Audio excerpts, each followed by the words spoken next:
We celebrate today the feast of the conversion of St. Paul. The entire life of St. Paul can be explained in terms of one experience: meeting the Lord on the road to Damascus. Paul was one of the fiercest persecutors of the church, of the early Christian community. But from being one of the fiercest, if not the fiercest, persecutor of the young church, Paul became its ardent defender. Before his conversion to Christianity, Paul was a Pharisee. The well-known story of his conversion is discussed in two of his letters. In his first letter to the Corinthians and in his letter to the Galatians, but more lengthily, his conversion story is in the book known by the title Acts of the Apostles. It was read in the first reading today. According to these sources, Paul probably never met Jesus prior to the crucifixion. Paul was not a follower of Jesus before the crucifixion. Although Paul referred to himself as an apostle of the Lord, it is clear that Paul was not one of the 12 apostles. The conversion of Paul took place only after the crucifixion, and the accounts of his conversion experience describe the event as miraculous, as supernatural, or otherwise revelatory in nature. Today's feast, my dear brothers and sisters, recounts the conversion of Saul of Tarsus, who after a record of brutalizing and persecuting Christians, converted to Christianity and became the Apostle Paul.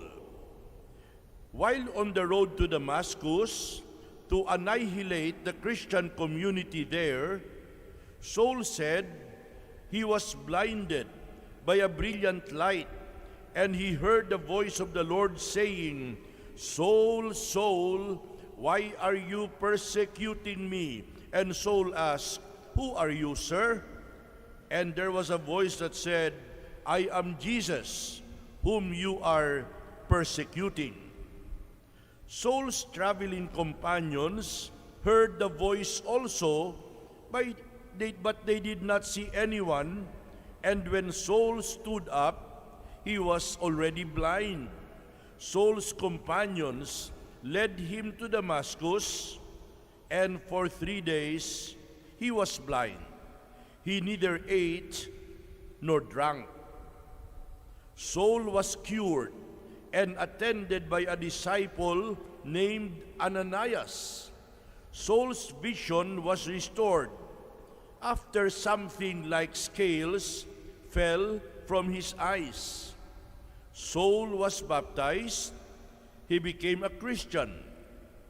And Saul later took the name Paul and became one of the chief founding voices of early Christianity. My dear brothers and sisters, the story of Paul's conversion is known as the most famous and the most beautiful conversion story ever told. The story of his conversion is one of the most touching miracles in the history of the early church. God also invites us to a daily conversion. Let us look more deeply into our heart and probably in all humility hum the song, "Change my heart, O God, make it ever true. Change my heart, O God, may I be like you. You are the potter, I am the clay. Mold me and make me. This is what I pray. My dear brothers and sisters, at the end of his life, Paul said, "It is no longer I who live, but it is Christ who lives in me." The blasphemer and persecutor became an apostle. Amen.